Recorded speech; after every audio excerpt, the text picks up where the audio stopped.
Thank you, Mr. Chairman. A lot of different ways to ask this question, but the bottom line is, what does success look like in Iran? Basically, what are the objectives that we are trying to achieve, and what does it look like when we go, okay, we've achieved our objectives, success, we're done, we're out?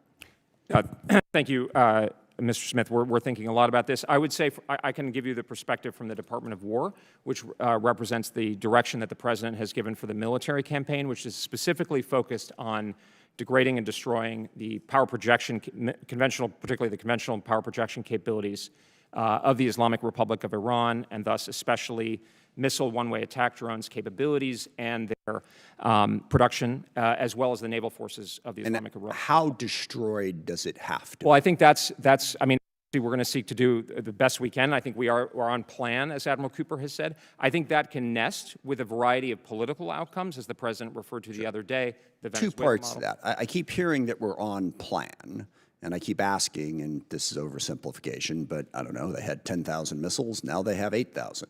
And I keep getting told, yeah, we don't really have those specific information yet. So how do we know that we're on plan if we can't Well, we don't want to repeat, the mistakes of McNamara and a false kind of numeracy to it, but I would say that, we are looking at the strategic level. And I know some of the both civilian and uniform representatives will be briefing you in classified session later today. So obviously those numbers are important, but we're looking more at a strategic level at degrading the capabilities of the Islamic Republic, not only fielded forces, but the production capabilities. The lack of specifics on that are troubling in terms of how long this is going to last. And then the second piece of it is what you alluded to, which is, okay, so we've done this before. I mean, we did it a year ago. Israel did it over the course of 2 years and significantly degraded Iran at a much lower cost in terms of the regional war. But when that's done, if the Islamic Republic is still there, they will simply rebuild. So what is the objective to prevent that from happening? I don't think that's a given at all. Well, it's not a given, but what's the objective? Right. No, I think how it's do we get to the precisely point where it doesn't avoid the Islam. I mean, as Secretary Hegseth said, part of this, and I think Secretary Rubio as well, was, the Iran was building a conventional shield to enable a recovery of its nuclear ambitions. And so obviously, as part of the, end state, without being too kind of linear about it, is to prevent an outcome where they don't have the incentive. And that's where the Venezuela model, I think there's a realistic sense. We have learned the lessons of Iraq and not being overly ambitious. You understand that comparing Iran to Venezuela is like, I don't know, comparing Kentucky to Venezuela. It's equally valid.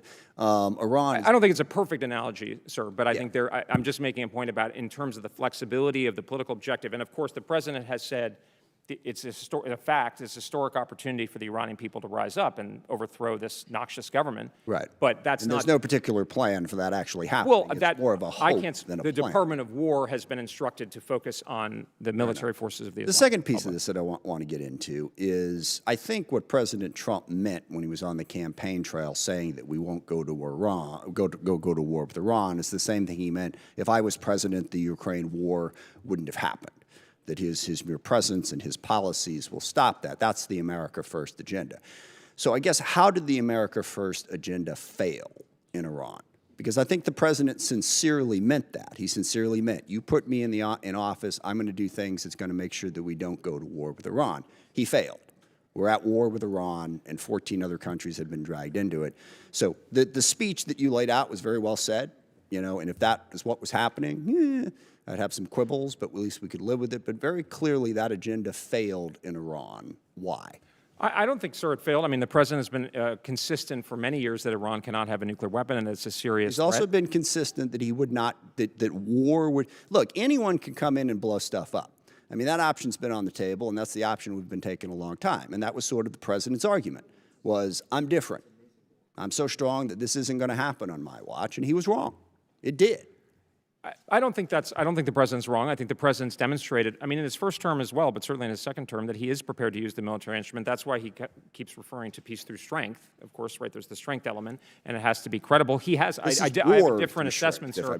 I do think he's used the peace and the diplomacy abundantly over the last year and a half, right? I mean, all the peace deals, et cetera, spent a lot of time Gaza, for instance, and many of these other conflicts. So I think he very much is prepared, and he was willing to talk to the Islamic Republic. But I think that his determination and others, Mr. Kushner, Mr. Witkoff, Thank you. Rubio, is that the I want to let some others get in here. That's solid enough answer. But again, there's no question that he failed in the sense that, he said there was going to be no war if he was president. Here we are. I mean, those are just facts. So we need to figure out how we got there. I yield back. Thank you, Mr. Chairman.